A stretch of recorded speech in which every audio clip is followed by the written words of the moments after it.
Hola de nuevo, un octoabrazo. Volvemos a venir a otro programa de Calamares a la Romana y os vuelvo a presentar que sigue vivo al dictador perpetuo Seculu Seculurum. Sergio, ¿cómo te va? Y hoy estaremos seguros, ¿eh?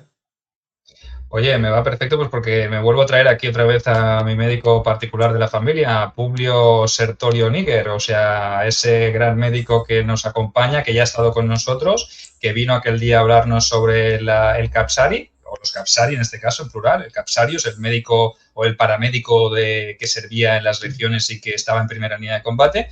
Y volvemos a tener aquí a Publius. ¿Qué tal, Publius? ¿Cómo estás? Muy bien, aquí de nuevo para seguir hablando un poquito más de medicina en nuestra querida Roma. Oye, y hoy nos traes ya el ejemplo total, ¿no? Porque nos has traído tu capsa, ¿no? Que veo que Sí, la sí, tienes ahí, sí. que te acompaña. Hoy tenemos nuestra capsa, que es lo que me va a dar el nombre. Simplemente es una mochila de cuero circular y que es lo que le da el nombre a todo el gremio, porque realmente digamos que sería portador de la capsa. No, un Eso pedazo de es. capsa. Y pedazo de capsa. Y hoy vamos a hablar un poco más de los casos prácticos. Ya os lo prometimos la última vez que estuvo Pedro aquí con nosotros. Y es que una vez conocido la figura y el trabajo y más o menos cómo se estructuraba, cómo se organizaba el Capsarius dentro de la formación de combate, hoy os vamos a intentar explicar, bueno, nos lo va a explicar él, nosotros vamos a ser meros espectadores también, nos va a explicar casos prácticos en los cuales el Capsarius tenía que intervenir, ¿verdad, Ángel? Sí, sí, yo me contó, ¿te acuerdas de mi amigo Silanus? Pues Sí, el de Silanus Vaérulo. estaba, sí, sí, en la batalla, precisamente en la batalla de Montegrapius, con uno de estos pictos que tenía una espada estas enorme. Pues el hombre, pues bueno, es muy buen chaval, pero sacó la mano cuando no debía y una de esas espadas, pues le dio el golpe. Como llevaba la protománica, no le cortó el brazo, pero sí que se lo destrozó. ¿Qué hizo el compañero? El de segunda fila lo metió hacia atrás, él ocupó su lugar, llegó atrás y ahí estaba el Capsari. El Capsari observó y tenemos a este hombre herido y el Capsaris allí. ¿Qué haría en este caso el Capsari? Bueno, al llevar la protománica, lo bueno que tendría es que se hubiese evitado el corte, muy probablemente, pero el impacto no. Como ahora mismo los chalecos antibalas, que previenen la herida de la bala, pero el golpe, el empuje de la bala se lo lleva. Y lo mismo pasaría. El impacto seguramente del arma, lo más probable que, aparte de la contusión en lo que es la carne, muy probablemente el hueso lo partiría. Sí, sí, se ha oído el hueso hasta la tercera fila al crujir del hueso. Va para allá con cara blanca, ¿eh? O sea, y lo primero, claro, quitarle la manita, abrir la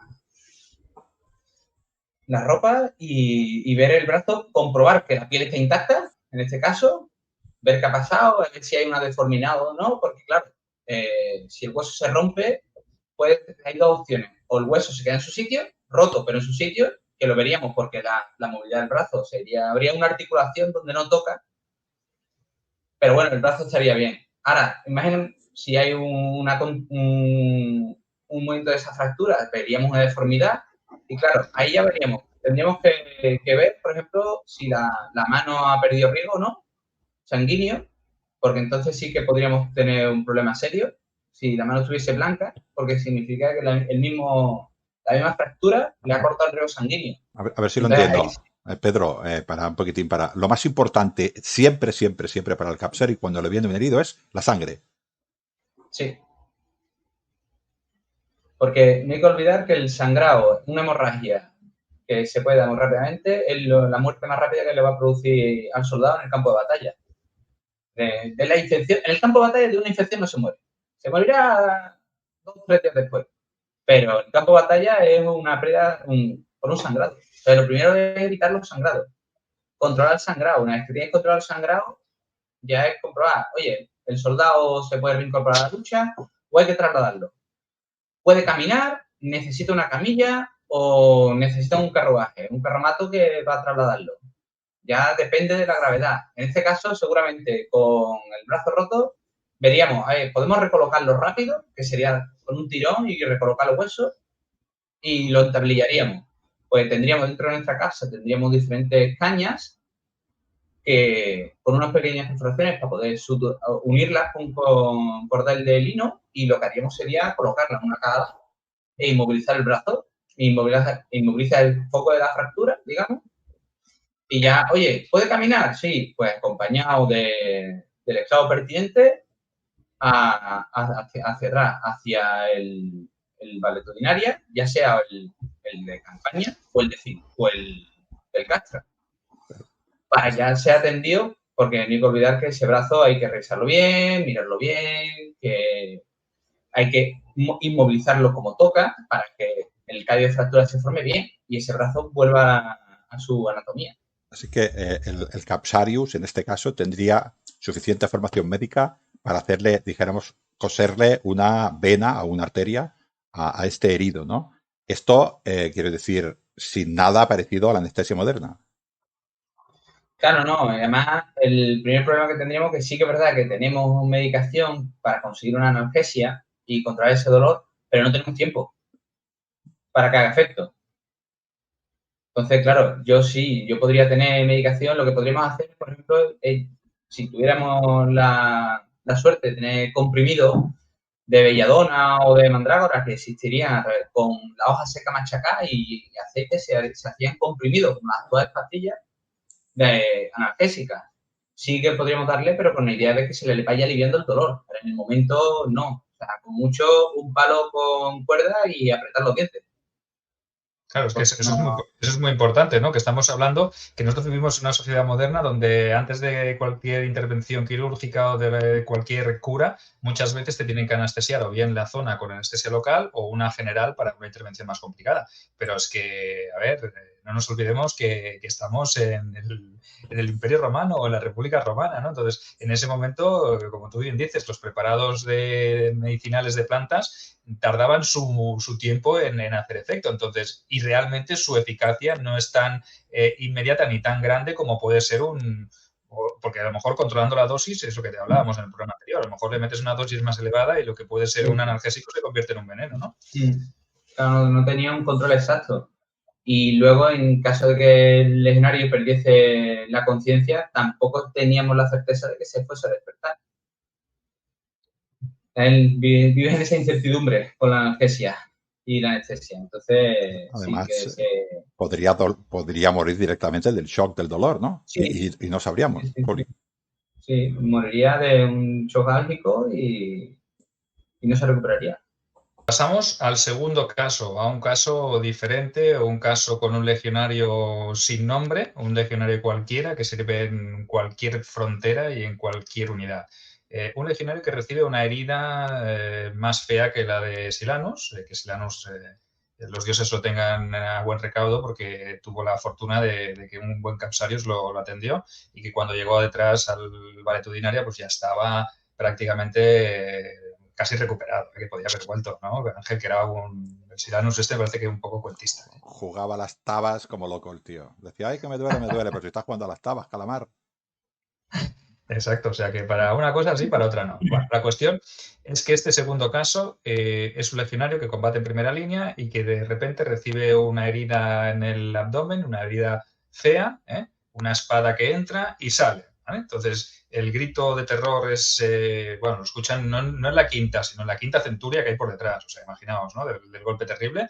Llevaba una lórica de mata, por cierto. Por eso la espada penetra hasta las entrañas. Y obviamente sus compañeros lo sacan, lo retiran de primera línea y el hombre le llega a Pedro pues con las manos aguantando ya algo de lo que está saliendo de su interior, de esas vísceras. Pedro, una herida fea, compleja, ¿qué actuación tendría que hacer el Capsarius en este momento?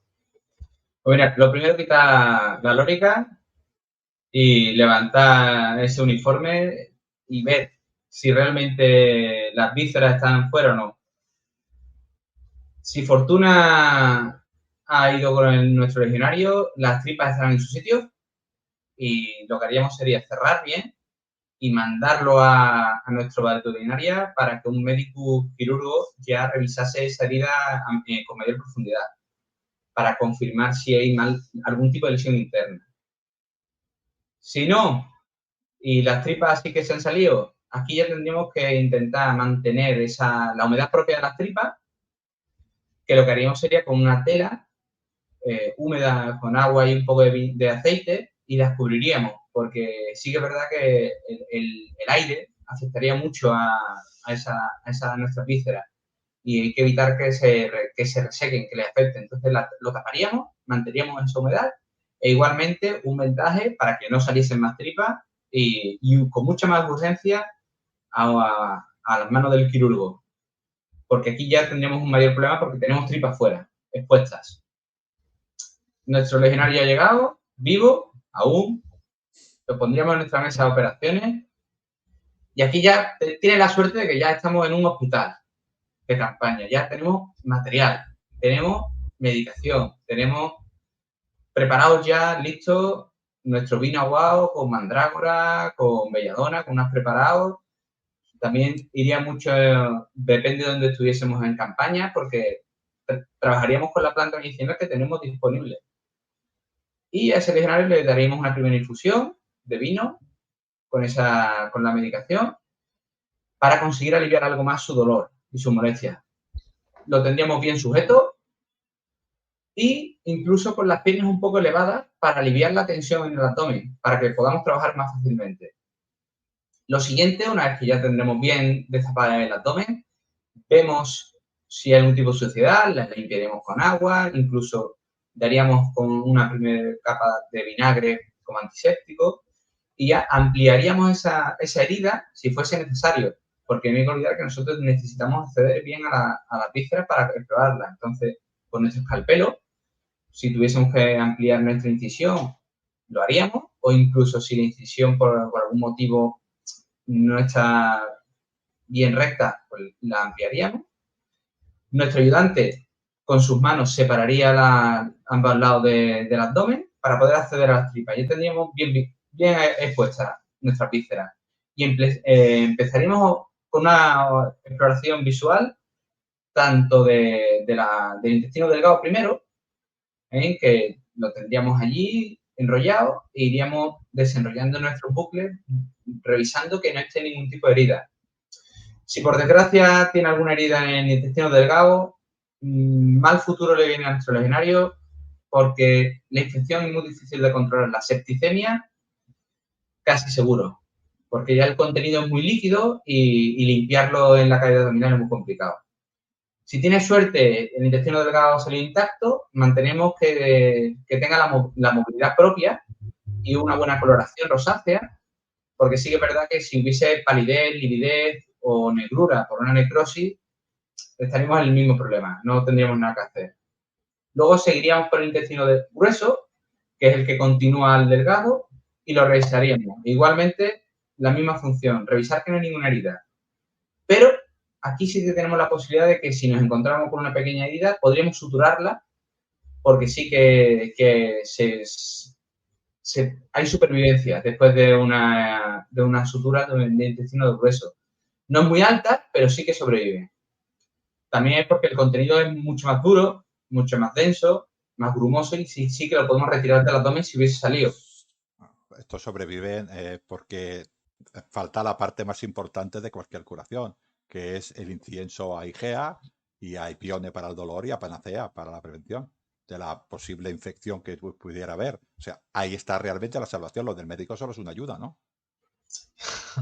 Bueno, yo que tengo un poco de formación griega, creo que si no hubiésemos hecho hoy nuestro trabajo no tendríamos... Pero bueno, los romanos...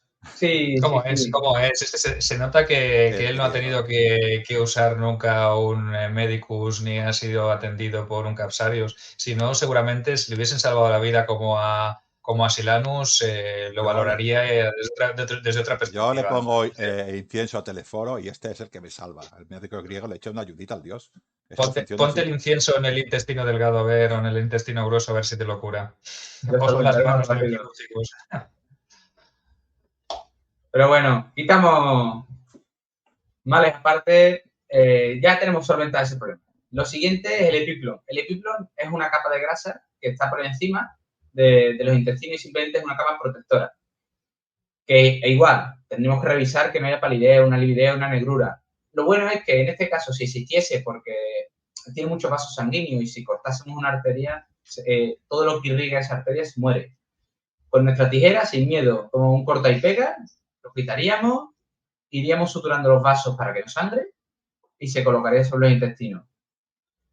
Eso sí, los intestinos, una vez que lo has recortado en el abdomen, viene la mejor parte, la que más me gusta. Cogeríamos al paciente y un poquito de zarandeo para que la cosa se coloque, suavecita. Es griego, pero se le está pegando a lo de los romanos. Quiero decir que tampoco es tan griego. Sí, oye, pero oye, tal como nos lo está explicando, más vale caer en manos de alguien como Publius, y que no, que te dejen tirado ahí en el campo de batalla con las vísceras saliendo. Oye, yo me arriesgaría, ¿no? Me la jugaría por lo menos de tener una posibilidad más elevada de poder sobrevivir. Y con este conocimiento anatómico y con esta explicación, está claro que realmente es una operación muy compleja, porque es una herida muy Sergio, fea, pero una herida muy común, ¿no? La de estas vísceras saliendo, una espada clavada en el abdomen de un soldado, pues viene a ser algo bastante habitual. Entonces yo entiendo que la experiencia es un grado, ¿no? Y después de haber tratado varias y haberte encontrado diferentes escenarios, imagino que el propio Medicus adquiriría cierta experiencia y cierta pericia, ¿no? Porque para coser una herida tan grande también harían falta 2 manos, ¿no? ¿O cómo lo hacían? ¿O dos personas diferentes? ¿O el propio médico lo hacía todo a la vez? Realmente tenemos descrito por Celso, por ejemplo, que es un médico del siglo I, que él lo dice, que el cirujano tiene que ser joven, o al menos cerca de la juventud, buen pulso, mano firme y utilidad, o habilidad de trabajo con ambas manos, porque suturaríamos, por ejemplo, en este caso, el abdomen, con la mano izquierda suturaríamos el lateral derecho, iniciaríamos la sutura por la derecha y con la derecha el lado izquierdo, e iríamos cruzando las agujas de mano para ir haciendo el zurcido de la pared abdominal para cerrarla. Tanto la capa interna como la externa de la pared abdominal. Y luego la piel, igual. Tendríamos que tener una habilidad en ambas manos para poder hacerlo. O sea, ya nos dicen que el cirujano no puede ser cualquiera. O sea, tiene que ser una persona habilidosa, manualmente. Ya nuestro soldado lo tenemos bien cerradito, todo en su sitio, sigue despierto, por fortuna. Él no estaría de acuerdo, porque el dolor debería ser enorme. Pero sí, está vivo. Está vivo. Y luego ya, por ejemplo, pues utilizaremos un aglutinante natural, que en nuestro caso podríamos ser el solaco, que tendríamos, que simplemente es una planta que tiene la propiedad de mejorar la cicatrización de la herida. Pondríamos un antiséptico, que ya sería o el vinagre mismo, que es más habitual, pero es verdad que se usa vino con una esponja, se utiliza miel o incluso ya hidromiel por la mezcla de efectos del alcohol y del azúcar como antiséptico. O sea, que eso depende de la disponibilidad que tendría, porque claro, no trabajamos que no es como ahora que tenemos un frigorífico y tenemos de todo. Hay lo que tenemos en el territorio. Si en este territorio no se hace hidromiel, no tenemos hidromiel. ¿Ves? O sea, si estamos en el desierto de Siria, no tenemos... ¿Ves? Ahí falla la medicina griega. Los dioses están en todos lados. Tú rezas, le rezas a Igea, le rezas a Epione, te evitas el dolor y tienes prevención de enfermedades. Quiero decir que eso está en todas partes. Es más fácil atender a los dioses. Bueno, realmente esa sería nuestra siguiente fase.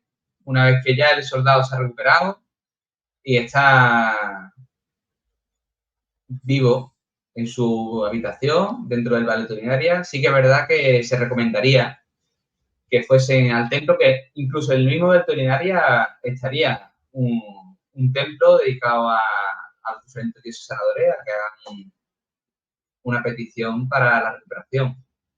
Porque sí que es verdad que las manos del cirujano son importantes, pero al final la ayuda de los dioses nunca viene mal. Y... Es un añadido, ¿verdad? Es un extra sí. que si lo tienes y te funciona, pues oye, por probarlo no pierdes nada, una ofrenda, una pequeña ofrenda. Y si es muy grande la herida y si tus compañeros de Centuria pues también van y hacen una ofrenda en tu honor para los dioses, para que ayuden a la recuperación, pues todo suma, ¿no? Sí. Yo creo Ah, que Sergio se está helenizando un poco. Estoy muy preocupado por él, muy preocupado. A los dioses hay que rezarles siempre, en todo caso, y para todos los quehaceres de la vida. Pero es espectacular lo que nos está contando Pedro. Que ya por último, en todo caso, en caso de que hubiera una infección, ¿hay alguna salvación? ¿O infección quiere decir muerte? Infección quiere decir con pus. No, la infección es un proceso natural de la cura. O sea, nosotros tenemos claro que va a haber una infección y que seguramente se producirá pus. Lo importante es que esa pus se vaya sacando y retirando, se limpie la herida habitualmente y que la fiebre no suba mucho. Controlemos la fiebre que el paciente va a tener. Lo único que tendríamos que controlar, por ejemplo, que esa pus no se vuelva verdosa, negruzca, maloliente, que entonces eso ya son malos indicativos. Pero la infección y la pus es algo que va muy ligado a la recuperación, puesto que no tenemos antibióticos. Otra vez, dijéramos en este caso, es retirar pus, o sea, higiene, limpieza. Sí, limpiar mucho la herida y de hecho esto se sabía y el sistema de construcción de un ballet urinaria propugnaba por limpieza, por espacios amplios, ventilados, luminosos. O sea, la limpieza y la higiene era muy importante.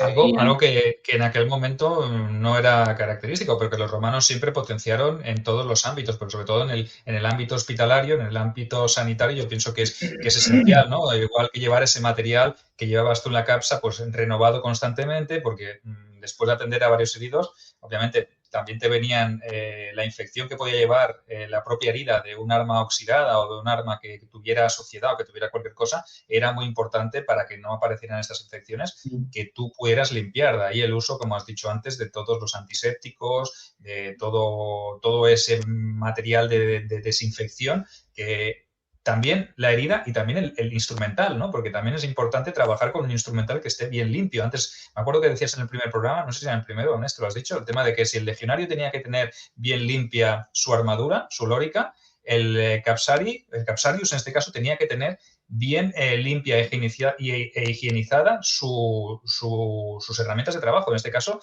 todo ese material del que hablábamos, que eso pienso que es importante para que no haya infección, ¿no? De hecho, el material veterinario, una vez tras su uso, aparte de limpiarlo, se hacen destilaciones de vinagre para potenciar esa antisepsia.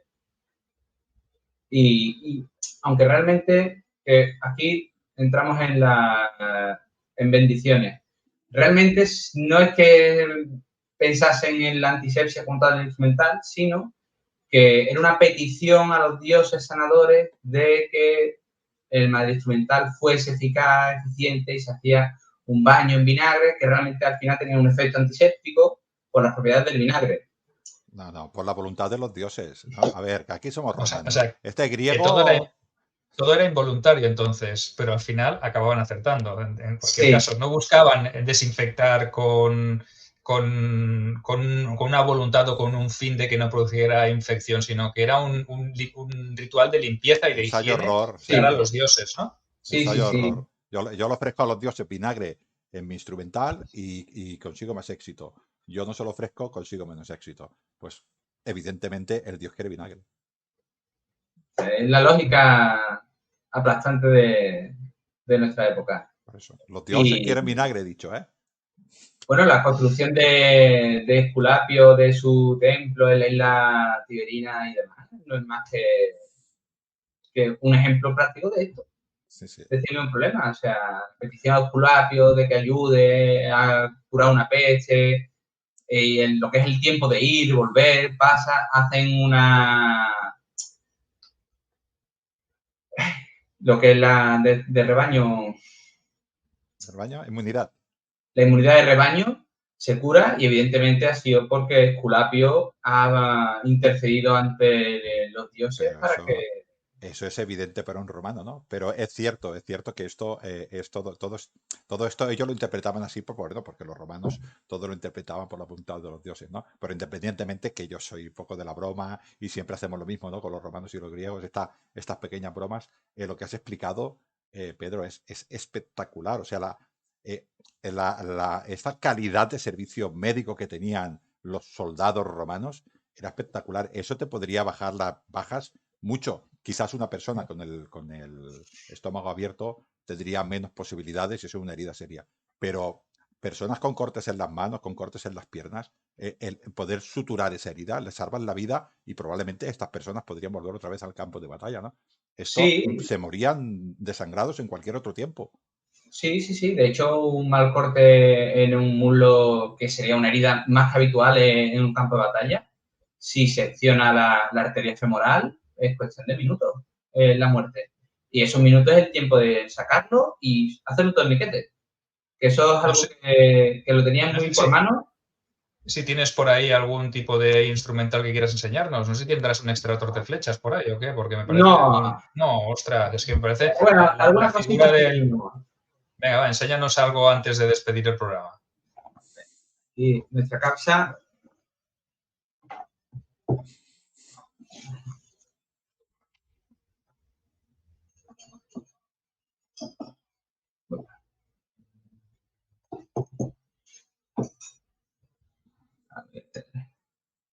pues mira, aquí tendríamos nuestro escalpelo con el que haríamos nuestra incisión en el abdomen, que lo que hemos hablado prácticamente es un cuchillo actual.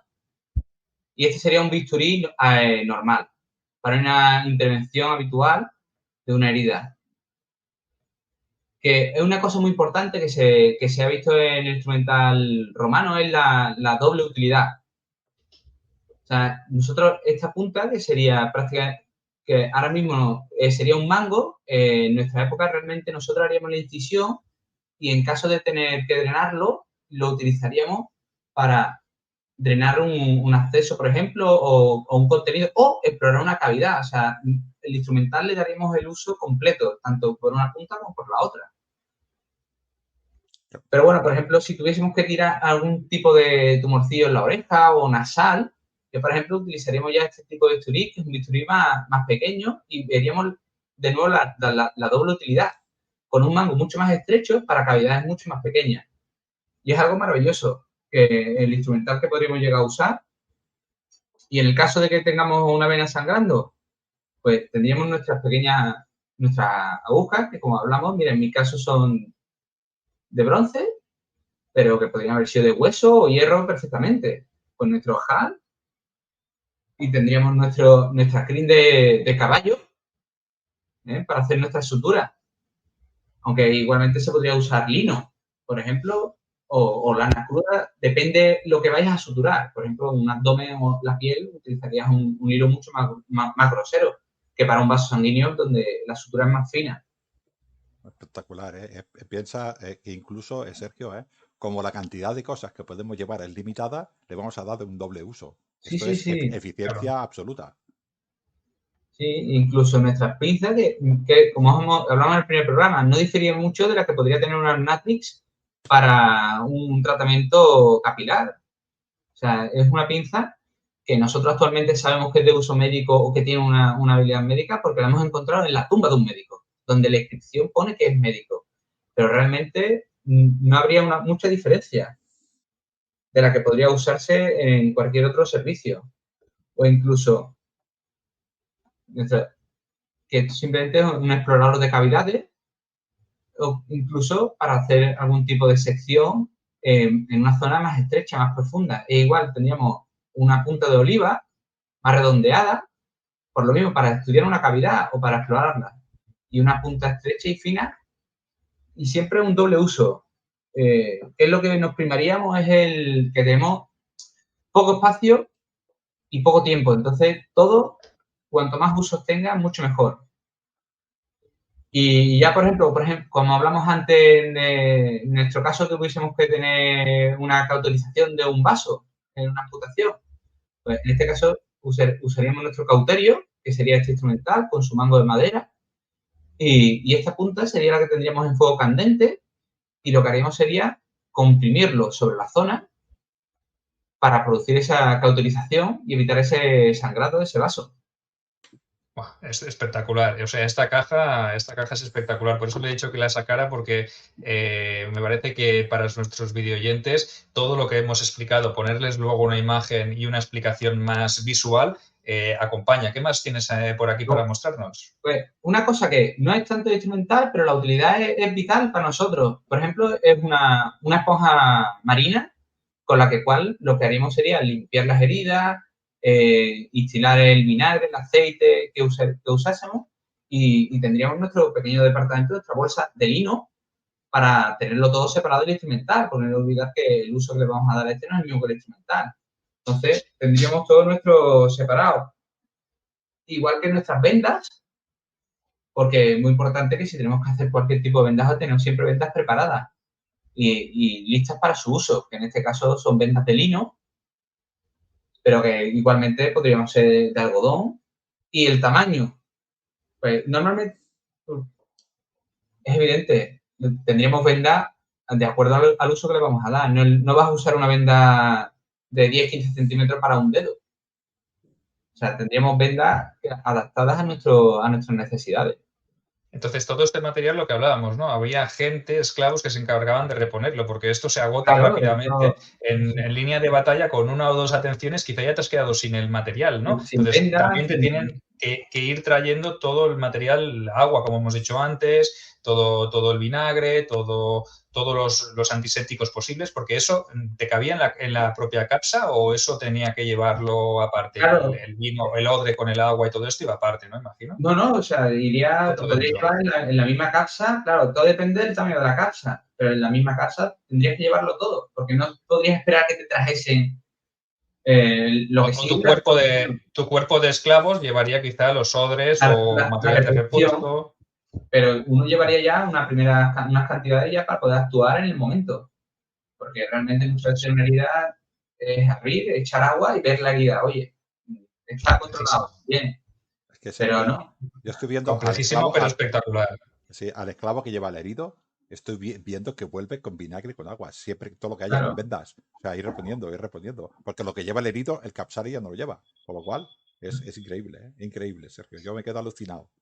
Mágico, mágico. Yo este momento ha sido de exhibición, ha sido mágico. Toda la explicación. El programa anterior también os recomendamos que si no lo visteis os paséis por él antes de ver este o después podéis pasar también a ver el anterior que hablamos sobre el Capsarius y este que son los casos prácticos, los ejemplos que hemos querido traeros de la mano de Pedro, ¿no? Pedro, un verdadero placer haber contado contigo de nuevo en el canal. Y nada, ya sabes que esta es tu casa y, bueno, es tu casa básicamente porque estás al servicio de mi familia, ¿no? Entonces, claro, siempre que yo requiera, pues vas a venir a darnos una explicación. No es por nada, ¿eh? Sí, yo seguiré rezándole a los dioses de Roma, que son los que nos han dado grandeza, pero vamos a dejarlo ahí. Suscribiros a nuestro canal, Sergio Alejo Gómez en YouTube y Lignum en Roma en iVoox. Suscribiros, que es muy importante para nosotros vuestro apoyo. Bueno, Pedro, pues lo dicho, como Ángel no te ha dejado decir adiós, pues dilo ahora si quieres, despídete. Hasta luego y muchas gracias por todo y por dejarnos participar. Y bueno, esto es una indirecta, por si no... Sí, lo hemos entendido. Caerás. Hasta luego, calamares. Hasta luego, calamares.